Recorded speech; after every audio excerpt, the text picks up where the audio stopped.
Hey everyone, welcome to another episode of the Coach's Corner University podcast. I'm your host, Paul O'Neid, and today is a very special episode. I am joined by one of my longest term friends, I guess, Craig Adams. Hey, Paul. Craig, you and I met when I was in second year university. Yeah. 18 years old. That's 19 years ago. Yeah.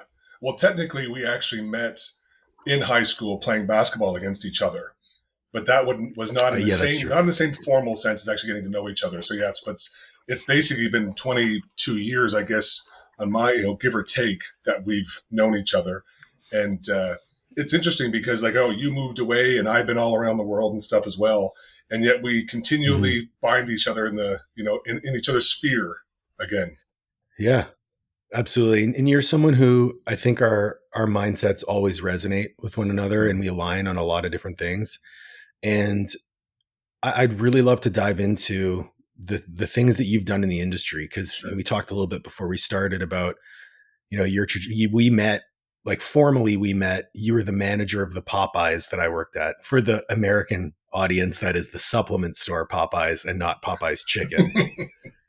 And then you were doing some personal training. You opened a studio. Take me through then to now career trajectory. Yeah. I'll give you a quick background for, like I said, really quickly, Paul and I actually met playing basketball in high school. Basketball was my sport of choice. I played that at a really high level. Went to college, on the anticipation I was going to play basketball. But at that point, I was terribly sick with what we thought was IBS. And so I dealt with a lot of intestinal issues, which really didn't allow me to continue on playing basketball because of just the output was so high daily, couldn't do it anymore. So I remember going, quitting basketball, like going to the coach and saying, I'm done, I can't play. And I will say this, the coach telling me, this is the worst decision you'll ever make in your life. So that was what he said to me. And I remember going home and calling my dad saying, what are you going to do now? And I said, I'm going to get into weightlifting. I called it weightlifting, funny enough. I didn't know any other term. And I went to the gym that night, and that really launched me on this, journey where here I am now. I'm 41. I've been a trainer in various things for 20, 22, 23 years. But to come back to, I went to college. I actually went to college for marketing, like nothing with regards to physicality at all. But I came along in training and lifting and nutrition right as the internet was starting to release and boom with like anecdotal, information on the forums and the various, platforms we had available. And so I just spent hours and hours of my life consuming this information. When I exited college, I started working for Popeyes Supplements, retail store, working as a manager. And I became fascinated with like the minutia of the ingredients and the various combinations and obviously what they did in terms of impacting growth and recovery and long-term health. So I worked there for a few years. And then my wife and I actually moved to Australia. And in Australia, I took sort of the expertise that I had from working at Popeyes and becoming sort of like an ingredient savant, and started working for a supplement company down there, just doing research, like researching various ingredients and mostly creating what became like the binder that they would give to their new employees so that their employees could become as well versed as I was. So that was like a great sort of little career that I had when I was down there. Returned to Ottawa, and that's when I started to like formally become a trainer, working one-on-one and in small groups with people. So that was 2009, just to give everybody a perspective of what we're talking about. And from 2009 through to today, it's been my primary job. Like it's been my I'll call it my first or highest revenue earning job. But I always have other things going at the same time. Partly because as a trainer, you tend to have some extra time on your hands. I'm kind of a motivated or ambitious person. And so I can sort of flag back into the idea that my best friend and I, we had started basically like a coffee supplement in 2000 and I guess it was probably like 2013. And we ran that right up until COVID, and some of the things that came with the pandemic. I've obviously been coaching in various capacities. I've given seminars at universities and colleges across Ontario, lots of high schools, which I love doing because I love working, with younger people, both not only on nutrition and fitness, but actually on like personal training as a career or fitness as a career, and discussing even just some of the things we're talking about right now, which is like the many avenues in which you can earn, as a coach and as a trainer. Um, sort of fast forward through the pandemic when things really changed for us. They changed for us because I had a studio where I had several trainers who worked under me. I had a massage therapist and a chiropractor. So it was a personal training studio with sort of like a wellness aspect as well. And it really was Hmm. my baby. Like it was my sort of dream job that I was able to formulate for myself. And we were incredibly fortunate to make it a very successful endeavor. Unfortunately, due to some of the restrictions that were in Ontario, as you know, Paul, gyms closed for Yeah. quite a long time. I ended up, even though my business closed, I ended up being one of the fortunate few because something that I've done throughout my career is not only try and work with my clients on an X and O's basis, but on a purely human basis, building great Yeah. relationships, personal relationships with them. And so when everything closed down and nobody could train and nobody could be in the gym, I very fortunately had a client who said to me, like, hey, would you do a workout with me on Skype? And I said, sure. And then I sent the email and then I turned to my wife and said, this is going to be terrible. I was like, can you imagine how bad this is going to be? And we did the session, just like you and I were talking now, when it was all done. My client and I, we looked at each other and we were like, wow, this worked. This was great. So I very quickly emailed all my clients and said, this is what we're doing now, guys. We're going to go virtual sessions. And that thankfully, like, sort of probably saved my house, probably saved my life in many ways because I could Oh yeah. earn at a high level again. But it also, I've actually been able to maintain it 3 days a week as part of my career, my job today. But also, it's given me a lot more time to have my family present in my life and Hmm. my kids getting to see sort of what does hard work mean and how can you overcome some great obstacles that we obviously incurred as a family during that time. So to sort of come right to today, now 3 days a week, I do virtual training sessions with my clients. It's probably, I won't say, I would say better than ever because I have a lot of clients who are affluent. They travel a lot. By doing virtual sessions, they take me with them. And so I actually get to have Yeah. more time, more exposure. And I have these clients who are aging chronologically, but physically, they're maintaining or continuing to grow and progress. And it's because of that additional time we get to spend together that they're not gone for 3 months on a trip and being inactive as many people can become. They're able to stick with me and stick with their training program and stay, motivated themselves. And it has been a tremendous, obviously, benefit for me because I earn, but it's been a tremendous benefit for my clients as well. Then the other 2 days of the week, I train people in their homes in the area where my studio used to be, since that's where most of them lived. And I still see them in Hmm. person, which is terrific. And then the other two things that I do to keep myself busy and sort of earn revenue for my family is I do my online coaching, right? Working with primarily lifestyle clients, but I've inched actually into the bodybuilding world, which has been awesome because I'm fascinated and love bodybuilding. I've been working with some young men on that, which has been fun. And I also Nice. work with my best friend, Chris, again. He has a company called NordicAsauna.com, and it's a wholesaler for saunas and steam rooms and infrared rooms and all that kind of stuff down in the United States. And I work with Chris as a sales manager for what we call VIP clients. That's, affluent individuals, contractors, designers, architects, people who are building custom saunas. And, I've been able to interact with some professional athletes, which has been awesome. So I'm always trying to keep myself in different areas of the health and wellness space and try and expand not only my knowledge, but then also my skills. Because say, God forbid, for some reason I couldn't train anymore, luckily I'll still be able to take some of these skills and transfer them into uh, other capacities that should still be able to serve me and serve my family well. Dude, there's so much that we can pull out of that. Let's start a little bit at the beginning because one of the things that you said that jumped out to me was the way in which you started learning. Because obviously your education wasn't in health and fitness; it Mm-hmm. was in marketing. Mm-hmm. But I remember distinctly those mid 2000s where bodybuilding.com, T Nation, Get Big, all these forums started becoming really popular and we could interact with one another virtually. It was like the first social media. Mm-hmm. But that provided a different type of education, right? You had to do your research, you had to think critically. You could pressure test other people's ideas by having discussions. Mm-hmm. Whereas now with social media, it's like information is put down your throat. Most people don't think about it in a critical fashion. What are some things you think like we're missing these days when it comes to education for coaches?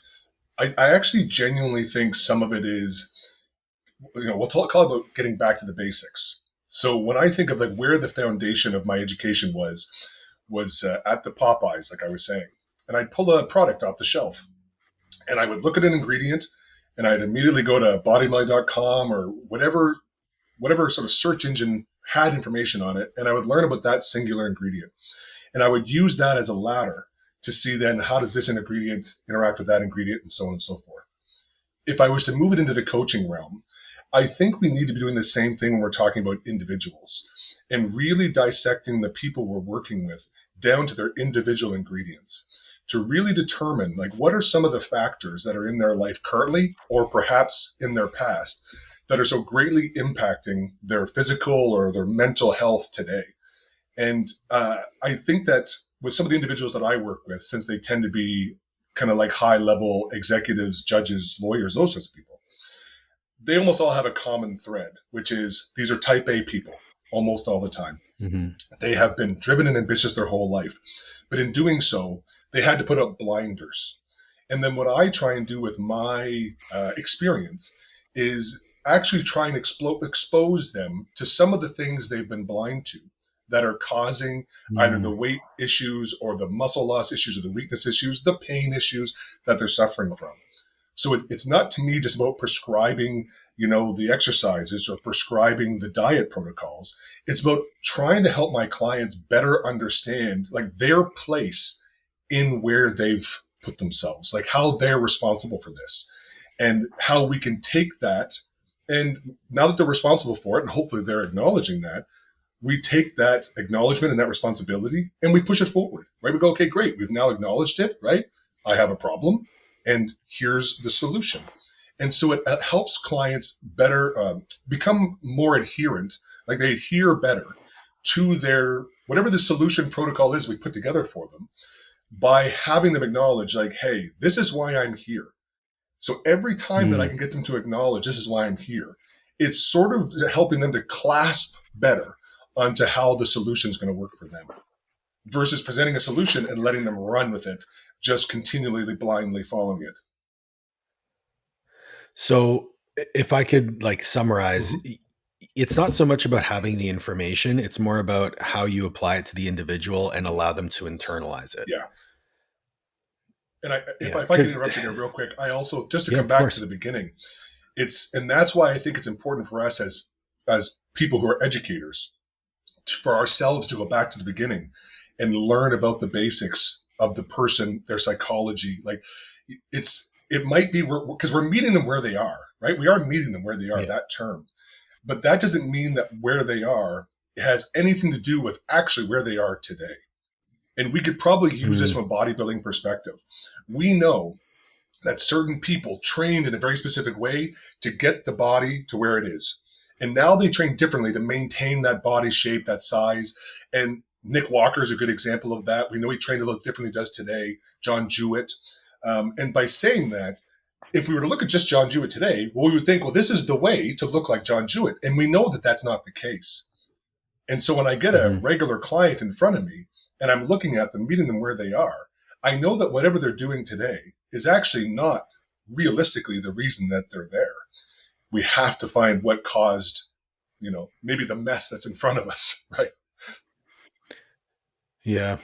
It's really interesting to approach it from that human perspective because I've even though I own an education website, I've always been of the mind that you don't necessarily need more education to make an impact on people. Mm, You need more people skills. You need more relationship building skills. yeah, And until it's not something that you can really develop in an online space. that's very hard. So I firmly believe like the years that I spent coaching 500 student athletes a year, that's a lot of reps in person. That's a lot of relationships to maintain. You think about the hundreds and maybe thousands of people that you've worked with over the years. That's a lot of eyes on people, and that's a lot of conversations. And I think that's what we're missing. I think it's a big gap. So I love that you highlighted that, and you actually highlighted it when you were doing your summary of your journey of focusing on the human element, and that was actually the catalyst in you being able to salvage the business that ultimately the government tried to take away from you. Yeah, yeah, they did a good job on that. But you're right, and I actually I'll say um, probably like my own motto. If I'm talking to other trainers and coaches, this is usually how I describe my position with my clients. Is my clients like interacting with me. We have great conversations, we have great relationships, and I'm simply using this relationship as a vehicle to make them healthier in other areas of their life. And so fitness to me is a tool that I just implement into the relationships I build with my clients to help them be healthier, to help them grow stronger, whatever they're, attain their goals. But the baseline for Hmm. me is always, is our relationship healthy? And if we can keep a healthy relationship, then I know I can continue to help them or benefit them in whatever they're actually looking for. Like I have clients that I work Right. with that sometimes we end up in a business partnership. Sometimes I help them lay out their new gym in their basement. Sometimes I help them with their supplement protocols. And I just like, we do a session and then I go in their kitchen and we sit down and we talk. And they're not asking me to do that because I just help put them through a workout. They're asking me to do Right. that because we developed a trust, right? Trust with each other, and that my Mhm. opinion, probably in some of these areas, is valid because I'm a health and wellness guy, but in other areas, I'm also a business owner. I'm also a father, right? I'm a husband. I have all these other areas that our relationship can help these people. It's interesting that you mentioned, the other roles that you play in your life, because I think that creates an element of relatability. It's something I have conversations with the coaches that I mentor often. In that, if you present yourself as this unfallible ideal, Mm, right, this perfect specimen, it's not relatable, and people aren't going to want to interact with you. But ultimately, the people that we work with need to be able to resonate with us and relate to us, so that they feel that we have some level of empathy. So if I say, hey, this isn't good enough, you can do better, they look at me and they go, you're right, because you did this, you've been here, and you did better. So I can do the same. They almost like model their behaviors after yours. And I understand that's going to be different whether you're working with a 75-year-old grandmother mm. versus a judge or a lawyer, but there has to be that level of relatability. When you are, I mean, let's talk marketing. When you're promoting your business, how do you communicate that? Like, how do you showcase that? I actually honestly find it a bit difficult to showcase it, and I think if we went back 10 years ago, it would not be so difficult. But today, I find it difficult because it's not sexy. It's not sexy to try Mhm. and make yourself relatable. It's sexy to try and make yourself seem like a superhero or super funny or like to have some sort of really unique, outstanding talent to catch the eye of the viewer. When instead, like I don't have to do a lot of marketing for my in person training. Thankfully, my reputation sort of Yeah. allows that to happen. But where I struggle as an online coach, like I'm sure as many online coaches do, is like, well, what's my online voice? Like, who am I and how do I Mhm. present it? And for me, I constantly, want to try and be myself as much as possible. But at the same time, I know that my experience as a father, as a business owner and stuff, is only so similar to someone else's, right? And I'll give you an example where Okay. I did a couple bodybuilding competitions this spring. And for me, it was great. The whole experience was great. My family didn't have to suffer, all of that stuff. But we do hear certain people who get into a bodybuilding prep and they're like, I couldn't spend time with my kids. I wasn't giving my wife enough attention and so on and so forth. So the reason I use that as like the framework for this topic is we're fortunate because my wife works from home and then I work from home virtually all the time. Mhm. And we homeschool our children. So my children are home all the time.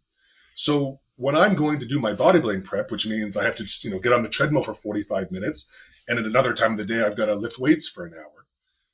There quite literally is another 22 hours of the day where my children can be present with me, or my wife will Yeah. be present with me. And so Right. for me, what I've actually been finding a useful tool, and I'm trying to build it into my marketing, is I'm trying to be more honest, even more honest in my marketing or in my stories, in my posts, because I found myself actually pulling back, trying to make myself more relatable to other people by saying, like, oh, yeah, like I'm more like you. You're right. I do run a business. I do this. When I need to be saying to them, look, I'm one of the fortunate few, and this is the way my life runs. And whether your life runs differently than mine or not, we're still in the same boat. Like we're still trying to be good parents and good employees or whatever it is that you're doing. We're still trying to be fitter and Mhm. healthier. And I'm a person who from 18 through 41 have not deviated from that standard.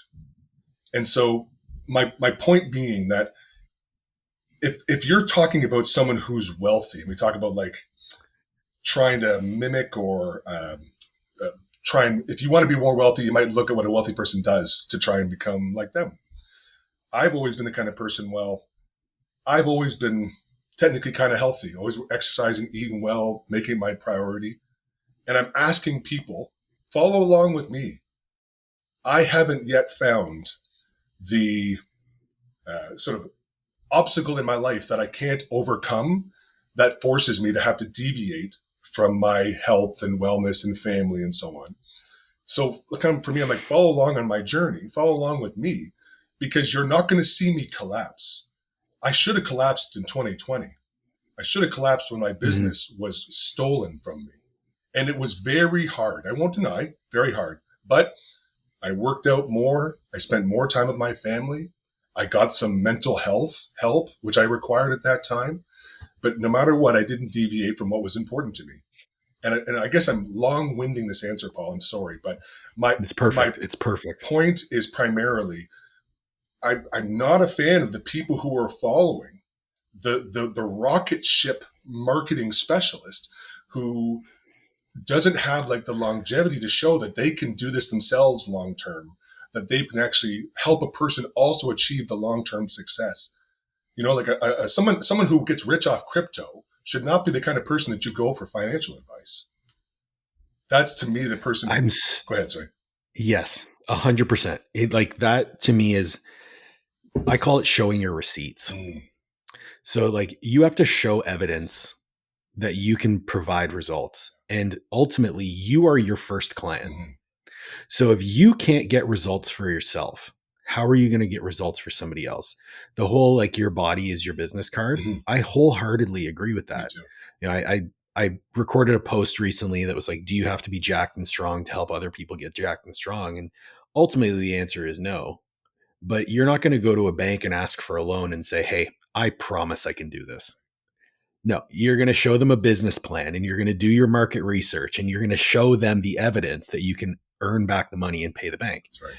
And so that's how I always look at like showing yourself in your marketing and bringing people along. It's like ultimately you're just showing your receipts. And if you've got 23, 24 years of receipts, that's a lot of evidence. Mm-hmm. The other thing I want to highlight is you have to be able to be solutions oriented. Like every single one of the high performing coaches that I've had on this podcast refuse to accept failure. And that's not to say that they do not fail. In fact, many of them fail a lot. Mm-hmm. But because they've failed so often, they've had perpetual learning opportunities to fortify themselves, improve, get better, and make change. And I'm so glad that you highlighted that because it's something that we all need to strive for, right? If you run into a wall, climb over it, run around it, fucking break it down, build a door. There's so many options that you have at your disposal. You're never down and out until you're in the ground, That's right. Yeah, and right? I think that's an Um, important point. Really good point. That it's just I genuinely don't care about failure at all. I.e., I've failed many times. mhm, But yeah. and sometimes that costs you money. Sometimes it costs you time. Sometimes it costs you like emotion, right? Like, but ultimately, Oh yeah. I often will say to my brother, he's the person I might text in those situations, where I'll text him and say, "But tomorrow will be a better day," and that's it. He knows what I mean. He knows exactly what I mean. Tomorrow will be a Mm. better day. What would you say was the biggest learning opportunity in your career journey? From just like from a coaching perspective, like working with people. Sure. Okay, I have actually have a couple on that. That's interesting. I'm glad that you asked that now. I have two. One of which we'll talk about is actually like the relationship building portion and getting people results.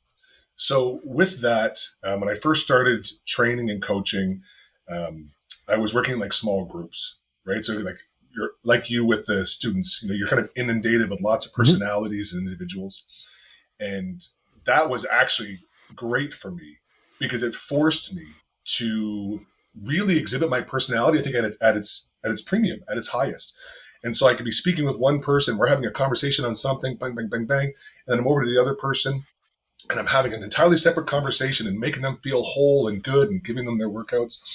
And for me, like having that hyper dosed accelerated my knowledge of like, oh, what makes me good at this is people like me and people enjoy the conversations we have. All of the other stuff, the Mm, training, the diet, whatever, I can learn more of that. I can constantly be learning that. right. But I can't necessarily learn more on how to be like a good, fun, energetic, empathetic person. That's something that I've just honed and honed and honed. So that would be to say, like from a coaching perspective, those early years, those first like 2 years were really impactful on me because I just was inundated with clients and I had to fight my way through to find out how do I get to this person and how do I get to that person. So yeah, I'm dealing with a 65-year-old, you know, director in the government who's as straight faced and straight laced as it comes. How do I get her to smile and enjoy? Right. And then how do I get the 27-year-old? I had this great guy, this 27-year-old from, he was from Dubai and he was as happy and gay and thin and all these things. He was like, I just want to be like alive. Like he was so great. But he's like, I gotta build muscle. And I was like, yo, we gotta slow you down. And how do I get into this kid's head? So I loved that literally these people would be in the room at the same time. Two and you could not have found different people. And being able to Right. work with both of them at the same time really made me go like, okay, in the end, I have to be able to work with every shape and form of people that there ever were. And that guy, his name was he was a great client of mine and became a buddy of mine afterwards because somehow we connected, even though we were worlds apart in how we were Right. raised, what we were about, everything.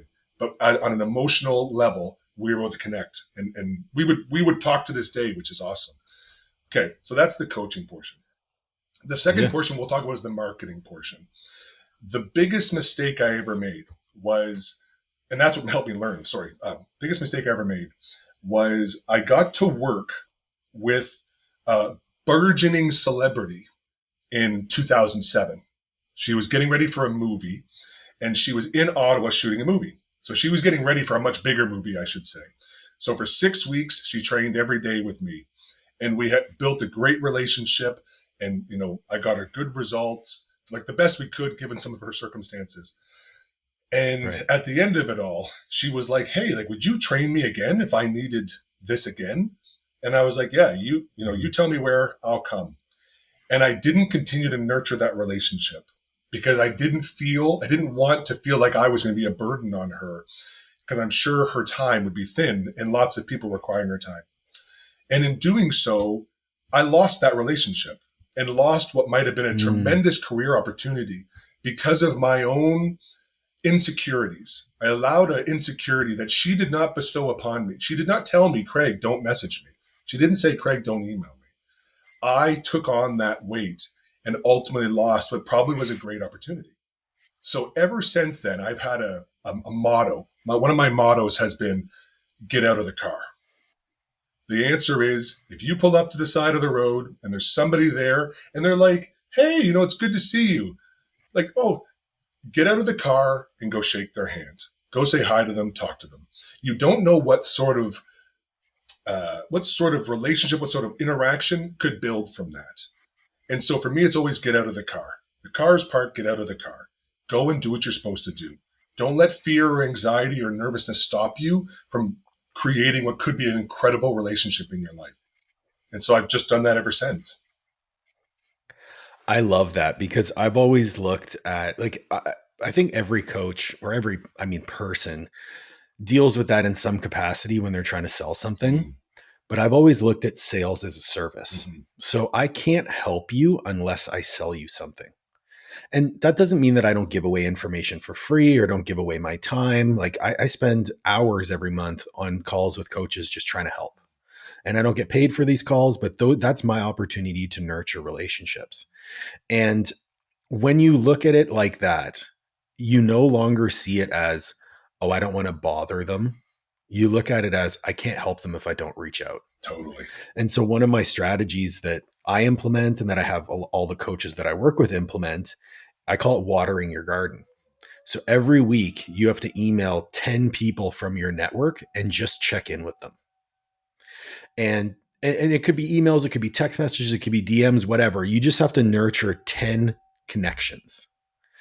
And I'm so glad you mentioned that, because relationships to me are the best way to market your business.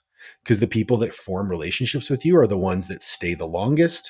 They come back whenever they leave. And they're the ones that are more than willing to pay the prices that you're charging because they value what you're offering. Um, the best marketing that you have is the clients you actually work with. It's much easier to sell someone something that you've already sold to before than it is to sell to a new person. And it's also easier to keep a client than it is to get a new one. Yeah. And the linchpin to all of that is relationships. Yeah. So It's interesting. I I'll love that you said that. quickly note, because that after having that error in judgment on my part with the celebrity, I started doing exactly what you just said. I can remember specifically because at that point I was going back to school. There was a part in time I went back to school and was just training people sort of for some money on the side. And I had all these old clients, and I would send an email and a text message to people throughout the weeks.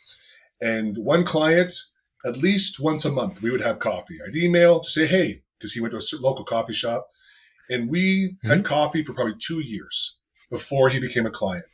And then he was a client, his wife was a client, and that nurturing that relationship, paid me thousands and thousands of dollars in the next probably 6 or 7 years they worked with me. And it was solely out of Yeah. me committing 30 minutes once a month to a coffee with a guy I liked. And I do that today. And when I talk to other people, not necessarily coaches, but when I talk to other small business owners and they're just starting Yeah. out, I have a friend who's a nurse, and she's also working with nurses from a psychotherapy perspective. And she was like, I'm not really sure how to start. And I said, go to your email. And I said, email everybody you've ever met. And I said, don't mention at all psychotherapy. So just reach out and say, hey, I was Yeah. thinking of you. Hope you're doing well. Yep. And I said, that's the way you're going to build your business. Fast forward a few months, Mm-hmm. that she was very diligent. Fast forward a few months, she had a waiting list months long. Oh yeah. And I was so happy Doesn't for her. surprise me in the Right. least. So I just wanted to comment on Yeah. that. I was very lucky to learn that early on as well, that those emails and text messages, they mean something not only to you, they mean something to the people you're messaging. Talk to me about having multiple irons in the fire, because that's something that I feel so grateful that I was exposed to early on in my career. I was lucky enough to have him on the podcast. My first boss at the University of South Florida, he's now the head strength coach at the University of Alabama. He always had something going on, whether it was a book or a seminar or different kids camps. He wasn't just working off of his salary. He always had multiple irons in the fire. Was that something that you always did? Was that something that you had foresight towards? Like, where did that drive come from? I can think back to when I was a teenager and telling my girlfriend at the time, I'm really interested in just owning 10% of 10 things versus just doing one thing, like as a job. And now I was a teenager, so I didn't understand economics at all. But my point being, I knew at that point I didn't want to just be pigeonholed to one particular revenue Right. stream. And so, yeah, I always would have like multiple part-time jobs if I was actually working a job prior to that. But now as like, a full-blown adult with a family and so on, I have I've got another statement, another kind of motto, which is people who go to a job, like my wife, she works for the government. Every 2 weeks, they give her a paycheck, right? Leslie Mm-hmm. earns her money. She earns that money. As a coach, as a sales manager with my buddy's company, as a person who's doing seminars, on and on and on, I'm making money. I'm manufacturing money from nothing. And that to me I has love been that. my measure for my own personal success. It's what I feel good about. is that I need to make money. Right now, there's nothing in front of me, Paul, but our conversation, our relationship together might generate revenue for the both of us. So we're making that money. Hmm. We're not earning it. Through actually doing the stuff we do, we earn it technically. But I like to think we're Yeah. manufacturing money. I have never heard someone articulate it like that. The difference between earning money and making money. I absolutely love that. I'm going to steal it. I hope you do. Um, so if you see something on my social media about that, I will shout out Craig. Um, I couldn't agree with you more. And it's like all the little things that we do, we're creating Mm-hmm. opportunities, right? It doesn't necessarily mean that that's actually going to be fruitful, uh, but you have to create opportunities for it to be fruitful. The thing that always stuck with me was nobody retires as a strength coach. Mm-hmm. You know, you think about, I can think off the top of my head of three collegiate strength coaches who've actually retired off of collegiate strength and conditioning. But all of them had something else going on. And that to me was always like, okay, well, there has to be multiple revenue streams. And practically, the more revenue streams that you have, the less susceptible to volatility that you are in the market. So for myself, if my coaching roster dips for whatever reason, that's okay because my mentorship can take over that, or the education platform can take over that, or maybe our other coaches are doing really well and we're generating commissions off of them. And so having less volatility removes a lot of stress when it comes to manufacturing that money. It also gives you the opportunity to reduce the workload on your earning of money. So, if we're going to use that analogy, right? So, I earn money by providing a service to my clients or providing a service to my mentees. Sometimes I'm able to pull back on those because the ways that I make money jump up, but sometimes they jump down. So, no matter what, my income can remain relatively static despite those fluctuations. What's interesting to me is that you're in like, yeah, I mean, sauna is health and wellness, coffee booster was health and wellness, but different industries. Um, how do you stay organized? Oh, it's to be fair, I probably could be better organized, like almost all of us. But um, for me, my in-person training is old hat. It's very easy for me now, after all these years, to keep my in-person training straight. The Yeah. sauna work, the coaching work, whatever, that of course is more difficult because the sauna work is something that actually comes up, we'll call it randomly. It's every day, but I don't know if I'm going to get a Right. call at 2 in the afternoon or a call at 7 p.m. kind of thing. It comes up randomly. So that is certainly a little bit harder to, manage. Um, when it comes to the coaching, I just allocate time on 2 specific days of the week to make sure that those, even though clients can reach out to me if they want, those are the days that I'm going to communicate with them, right? I'm going to reach out to them, Mhm. make sure I get a little more insight, obviously have some check-ins and so on. But realistically, I can still get better at systems. That's probably still one of my bigger failing points as a coach or as a business owner in general, is I've for so long been independent. I've been working for myself since I Right. was 22 years old. That I got away with it, and I actually probably am getting to the point where I can't get away with it much longer. And so that's for me where I'm trying to find ways to improve my systems and just determine sort of what level of systems I require. I know everybody probably should be on this. Maybe everyone should be on the same one, but for me, I need a I need a little bit of help, but I don't need a lot. And because I don't want to have one more thing on my plate that actually might take more time away from my family, to be fair. And currently, I'm getting by.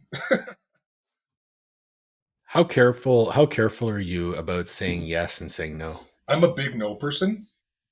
I'm a big no person. And that's not in a negative way.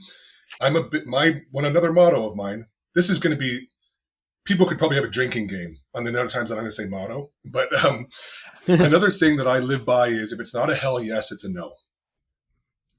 And Yeah, I that's a like that Charles one. Poliquin quote, actually. He had said that once in a podcast. It stuck with me. And so for me, if I'm in, I'm in. If I'm not interested, then it's a simple no. And Hmm. oftentimes, actually, I'll even say, because a lot of people aren't good at this, I'm not necessarily the kind of person that's going to give an explanation to somebody as to why it's a no. I'm so glad you said I that. don't think that that's required. No. But for a yes, like you're going to get a big yes from me and I'm in. And so when it comes back to probably why you asked that question, when it comes back to how do I organize myself, I keep myself Hmm. focused on the tasks and things that are super important to me. And I don't let myself become pushed to the side by the perceptions or neediness of others. My client's neediness, that's one thing. There's a financial value to me being on top of it and being with them. But aside from my wife and children, I don't let other people impact my daily output.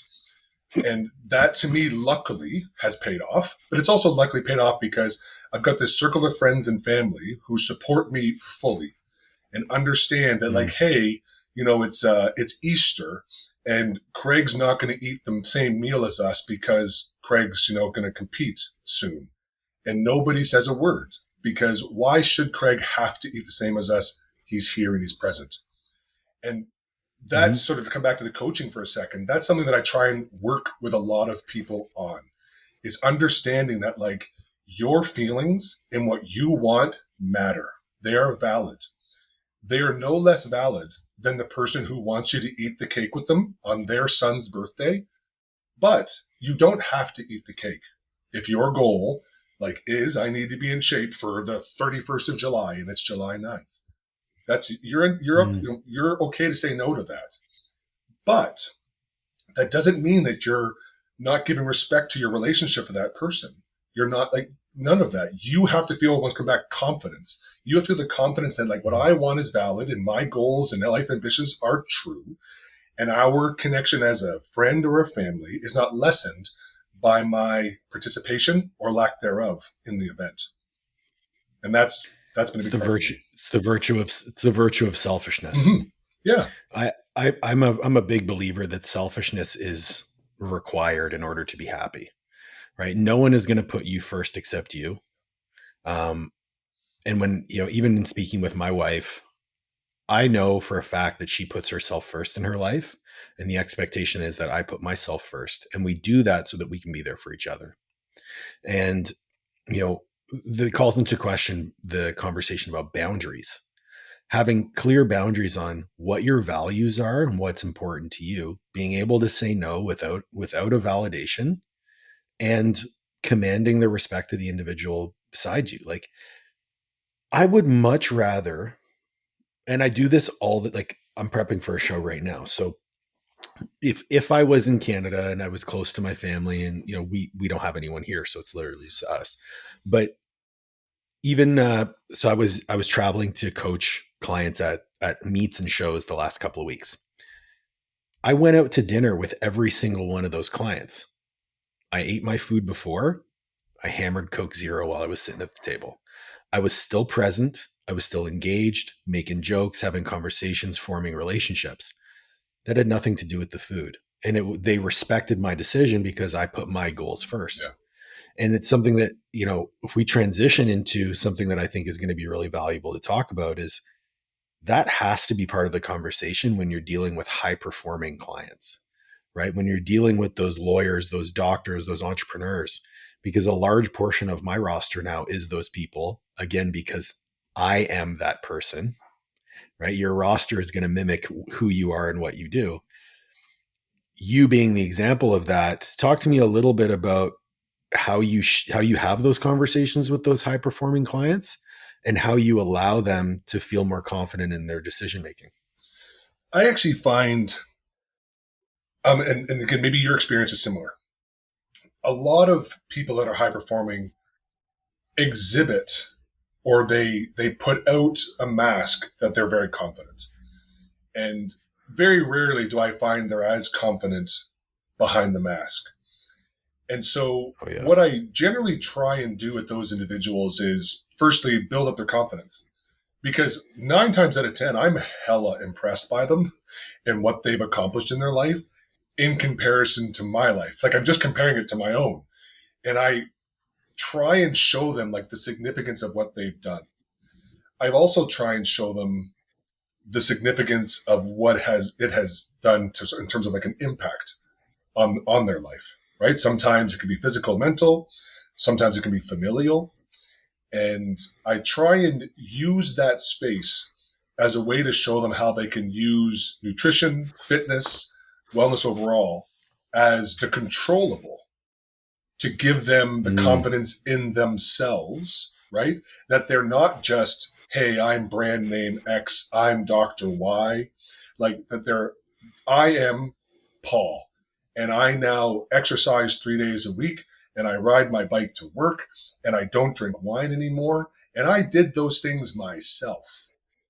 That is the foundation of laying bricks of confidence so that when they do run into the stresses of their jobs, which tend to be huge, they don't they huge. don't they don't collapse. They don't collapse anymore into the bad habits, the bad lifestyle choices, because they've built up these bricks, right? They've laid a foundation that allows them to be caught before they hit the bottom and go back to their old ways. So I think primarily, firstly, it's how do we work on people's confidence in themselves and that they are capable of overcoming through generally the implementation of new strategies and the addition of new strategies, not the subtraction of old ones. Like Yes. that's generally the way I'd like to go because most people, I'm sure, as you have had experienced, they automatically think like, well, I have to get rid of this and I have to get rid of that. And I'm thinking that may be true. But if we put some additions in first, like let's drink more water, let's try and go to sleep a little earlier, let's just get more vegetables into your life. By doing some of those things, the other things will slowly fall to the wayside. You'll realize maybe you don't want Hmm. to drink as much after you've had a day full of vegetables because you feel so friggin' stoked that you had this good eating day versus just like, well, remove alcohol, then we'll deal with it afterwards. Yeah, I look at it from you're either looking at it from an abundance mindset or a scarcity mindset. It's like, okay, well, I have an issue with snacking at night. Cool. Instead of not snacking at night, let's make sure that we eat 1.2 grams per pound body weight of protein. It's like, I'm not telling you not to snack at night. You totally can still snack at night, Mm-hmm. but you're probably not going to be hungry to snack at night if you're eating, 200 grams of protein a day. Yeah, And they see that and they're like, hey, like I didn't snack at all tonight or 2 nights in a row. I'm like, yeah, because you're eating enough protein. yeah, Or if you're eating 800 grams of fruit and vegetables a day, it's like, you're probably not going to be hungry to eat much of anything yeah, else. And then over time, they realize that if they just approached fitness and health from an abundance mindset, they don't have to think about restriction because restriction creates anxiety yeah, and it calls into question your competence. yeah, Um, you mentioned the behaviors and strategies. Something that I found really interesting is a lot of the same strategies and habits that allow people to be successful in fitness are actually the same habits and strategies that they have used in other areas of their life. sure. So, one of the clients that I used to work with, he was in his late 20s. I think he was 28 at the time. He had taken over his father's business after his father passed away, and he 25x'd the business. Okay. The guy's 28 years old, worth $150 million. dollars. Wow, In a boardroom, he's an absolute I bet. savage. But he's doing coke on the weekends, drinking too much, smoking cigarettes, all the things that come along with a high stress lifestyle and someone who is trying to disconnect and cope. I used fitness as a vehicle to show him that the same strategies that he used to be a killer in the boardroom are the same ones that are going to allow him to live a healthy, vibrant life. Not only that, look like a savage too. So that was kind of the approach that I took, is like drawing parallels and showing the transferability of that skill set, and through that, like attacking the, like, you have the confidence that you can do this because you've already done it over Mm-hmm. here. Now you just got to do it over here. So I've seen both. I'm glad you highlighted that. Yeah, something I'll just quickly Um, interject. Something that I yeah, use as a reference for a lot of people who are successful, especially the ones that are lawyers, doctors, engineers, people who are highly educated, is I often say to them, so if you become a lawyer, right, you had to go to school for 6 years. If you become a doctor, you had to go to school for 7 years, 8 years, it happens to be. And even though the numbers are Longer. higher, I often say to them, let's say you had to go to school for 2,000 hours a year, right? So you're 14,000, 16,000 hours deep into your education so that you can work for 30 years. Is that what you're telling me? You're willing to commit 16,000 hours to work for 30 years, but you can't or are not willing to even apply 4 hours a week, the 50 weeks of the year, so 200 to, another 2,000. Sorry, I'm not doing the math there well, but sorry, but looking at another 200 hours for the year so that you can live 30 years after your career is over. And I try and create those parallels solely because Yep. of the people who are so ambitious. Their ambition can be very career focused. And then when they look into the fitness part, they see this open world that they have no idea how to navigate. We enter their world, and we enter as these people who are very fit and on point and everything. And sometimes they look at us and they go like, I want to be like you. And you have to say to them, I'm on step 12 and you're on step 1. My job is to get you to 2 and then 2 to 3 so that you eventually get to 12. But there's no accelerating this in the same way that you couldn't graduate school faster than 6 years. There's a curriculum Hmm. that you need to follow, and it goes through time, and the compounding advantages that come with it will get you, further along the way. And I just noticed that, like, it could be entrepreneurs, but primarily people who are in like the professions. They've put a tremendous amount of time to their educations, and so I know they can take that same effort and dedication and focus and putting into their fitness. But I generally have to sort of remind them, like, hey, you did this at a time when you should have been partying, drinking, having fun with your friends, and now you're 45, 50, 55 years old, and you want to party and drink with your friends. But I need you to, sort of, what do you call it, turn down the volume on that a little bit and put some of that time Hmm. back into yourself. And I promise you, you will party and drink with your friends for 30 longer years. But if you don't, you're going to be calling goodnight a little early. And that's usually a bit of a rude awakening, but it helps them. Yeah, I can imagine. Um, Talk to me a little bit about your foray back into bodybuilding, because I know you competed. You competed in your early 20s. Took a number of years off, and then decided to compete again on a whim. Yeah. Yeah. So, Why? so when I was 19, started lifting in college, I instantly fell in love with bodybuilding. I knew nothing of it before. I bought a Flex magazine, had Schwarzenegger on the front, and I was hooked. And that actually started my love of competitive bodybuilding, the sport. So yeah, but when I was 21, 22, I did a couple of shows, and they were just local shows. They're fun, and I barely knew what I was doing from a diet perspective, but I presented a physique I was happy with. And then I just sort of moved away from the competitive portion, continued on, like wanting to be a lifter and be bigger and stronger. But that was at a time like when my career was getting busier, and I, started dating my wife and so on. So I wanted to spend more time with her. And then before you know it, your career, you're getting married, you start having kids. And I kept on with all the training and nutrition, like living a bodybuilder's lifestyle, but not ever sort of allowing myself the opportunity to say to myself, like, hey, I could compete again. In the Mm-hmm. last year, in 2024, I started thinking, okay, in 2026, I'm going to compete again in 2026. That was my goal. I've put on a ton of muscle tissue over the last few years because of actually primarily less stress in my life has made a big difference.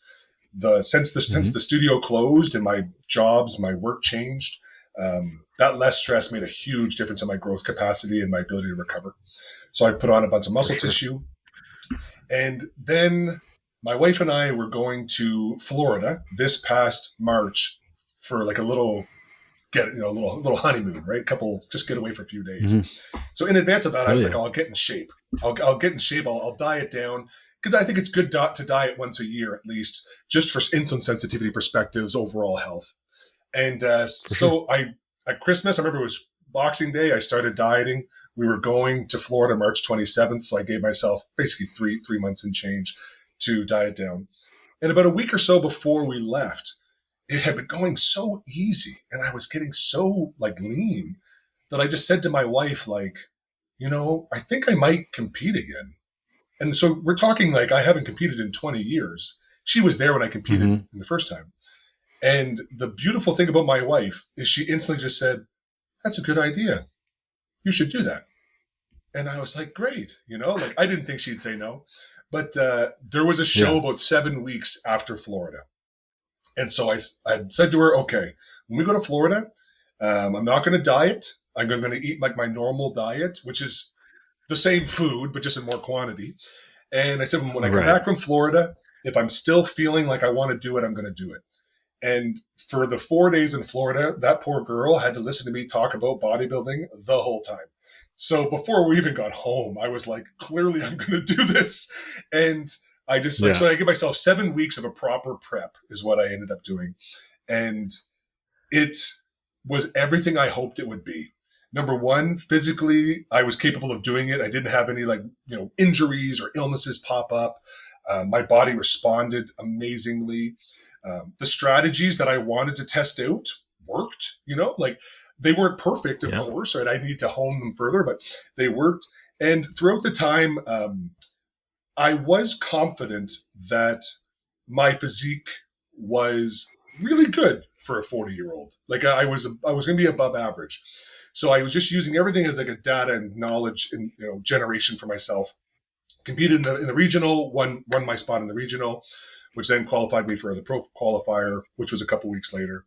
And I decided, well, I should do it for more data, gain more knowledge on myself, because my ultimate goal, once again, was still just to compete at nationals in 2026 next year. But then I thought, Hmm. maybe I get injured and I don't get to go. So 2 weeks later, I competed the pro qualifier.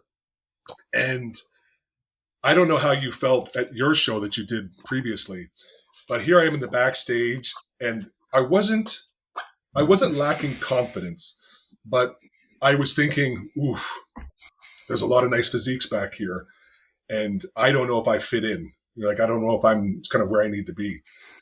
Did the Hmm. prejudging, ended up being in second place in the prejudging, and coming out of the coming off the stage and texting my brother who was there and us meeting in the lobby and going, holy crap, I'm in this, dude.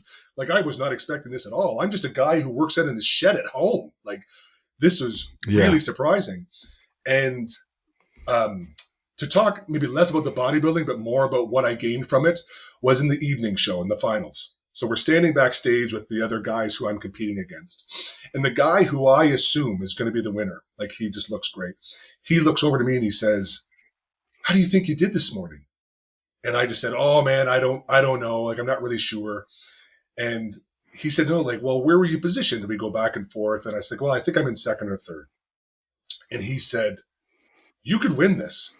He said, you might be winning this. And I said, no, dude, I think you're winning this. Like, I said, I think Hmm. you're going to be the winner. He said, don't shortchange yourself. He's like, you're like in the mix. And between that moment, that comment, and some of the other guys making similar comments, man, it quite literally shifted my mindset to, Craig, like these people have no reason to tell you this other than that's what they're seeing. And I've Hmm. described it since as we never get to hear our actual voice. And I think it's hard for us to see our actual body as well, because we are so harsh and critical of ourselves that we never get to truly appreciate certain achievements we might have achieved physically. And Hmm. by going from backstage to like the right backstage, I swear to goodness, my mindset shifted. And I thought, I'm in this. I knew for sure I wasn't winning. Like in my heart of hearts, I was like, I'm in second place and I'm so happy to be in second place. And then luckily I was, like I was called second.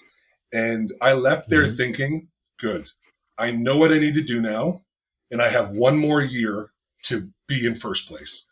And it's from Hmm. basically that moment on, it not only like invigorated me further to want to lift and eat well, it has allowed me to put a formulation, a plan together, probably have an intricacy and a depth that I've never done as an adult, because I now have Hmm. this 1 year plan ahead to try and see if I can get first place or get a pro card. If I don't get it, it actually won't bother me at all. I'm so excited about the process ahead, like the things we're Yeah. going to do. So that to me, like that's actually bodybuilding. Like the competition's fun, but I'm 4 weeks. It's been 4 weeks since I competed, and these 4 weeks have been incredible. And I'm so excited for the next 4 weeks. And come the day of the competition, I'll probably be excited, but I'll be probably more excited for 2 weeks after the competition, win, lose, or draw, to see how I can progress further. Yeah. Yeah. My first bodybuilding show was a terrible experience because I was so unwell. I just really wanted it to be over. So that was a big motivator for me wanting to do another Right. show. Obviously, there's the whole comeback thing from my quad tears, but Yeah. more than that, it's it was just like proving to myself that I can do this and have fun. Mm. Um, and to be fair, I'm having fun. My body's responding. I'm in a much better place mentally. Liv and I are connecting really well. She's prepping for her pro debut. So like it's been a phenomenal experience. And for me, I've already competed at the highest level in body and Mm-hmm. powerlifting. So I don't actually look at bodybuilding as this thing that I'm going to excel at objectively. Right.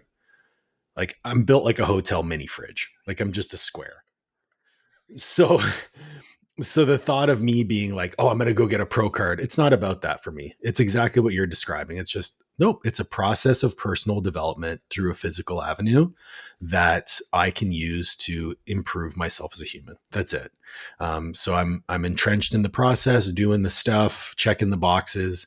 But it to me, bodybuilding is just like software running in the background. It's just like it's something that I do, but doing these podcasts, doing the education, doing the mentorship, that's what I live for. So yeah, I'm glad that you did it. I'm glad that you like reinvigorated that love again, and I'm excited for what's to come for you, I man. appreciate that. I just want to tell one last thing, or two last things on that point, if that's okay. Sure. One of which Yeah. is, I can't deny the feeling of personal satisfaction that I gained from my kids knowing what I was doing. We have a saying in Mm. our house, and it should be in many houses, right? I can do hard things. I say to the kids, you can do hard things. And kind of like a family motto is hard work pays off and kindness always wins. Those are the things that we say to each other.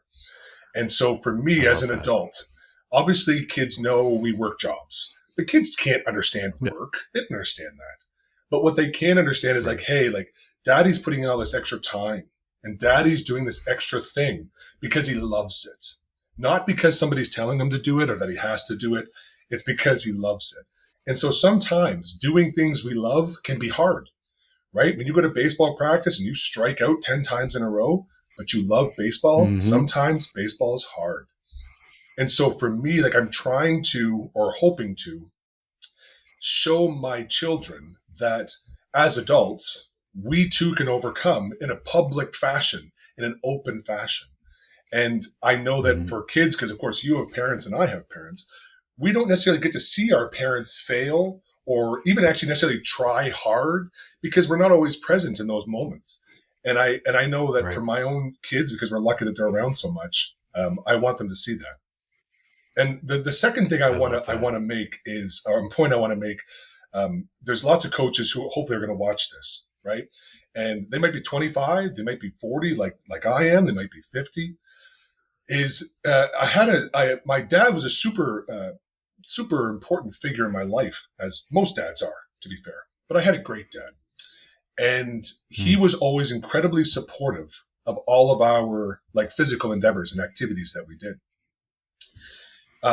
Unfortunately, in the last couple of years, he became very ill, wheelchair stricken, couldn't, lost sort of his ability to speak and so on, kind of like an ALS. Let's just call it ALS. Mm. And so I spent the last 2 years with him, and it was hard not only to see a person you love go through that, but it's difficult because it actually does start to make you realize, man, we're here for a finite amount of time.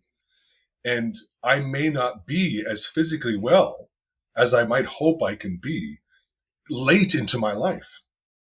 And so, Mm. with him becoming more ill and ultimately passing away this February, it really opened my eyes to maybe I don't have a lot of time left.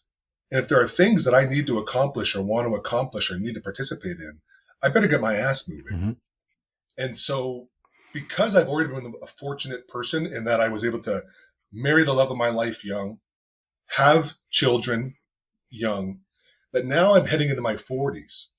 I'm gaining some freedom to come back around to some of the things I love and ensure that I actually take part in them so that I don't miss out when the time comes that maybe I'm 50, 60, or 70 or 80 and I can't anymore. And so I only say that for everybody who's watching on the two fronts, in that my young children, so like the influence that we can have on the young people around us, our nieces, our nephews, right? The children in our community, and the older people in our community or our families that might remind us, like, hey, do not be wasting your time. Do not waste this time when you are young and healthy and capable. Make sure you are doing more. And sorry, Paul, I'm going to say something. I'm going to finalize it with this. We're talking a lot about career today, right? Coaching career and so on and so forth. Mm-hmm. My dad and my mom ran an insurance brokerage for like 40 years and then retired. When he passed away and we were at his funeral and of course his wake and so on and so forth, not one person spoke about his career. They spoke about the man. Mm-hmm. And so for those of us who are right now in the depths of trying to grow our businesses and grow our revenue and everything, don't neglect or forget to grow yourself and grow the people who are around you. Because I watched a great man who ran a business so we could have food on our table have none of that mentioned at all when he passed. It was always just talking about the man himself. And I hope that for yourself or myself or people watching, that through our coaching, we can build the relationships that when our time comes, that people can speak about us. They speak about us with regards to our relationships, not the weight loss or hypertrophy goals we help people achieve. I was going to say something, but I don't think I need to say it anymore. That was awesome. That was really profound, man. I appreciate you sharing that with me. As we close this off, I have two questions that I ask all of our guests. The first one being, if there was a billboard on the side of the highway that everyone could read, it was a message that you could give them, what would it be?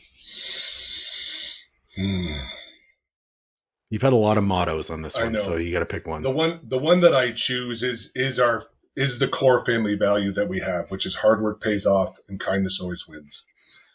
And I choose that one because hard work you can be in control of. Kindness you can be in control of.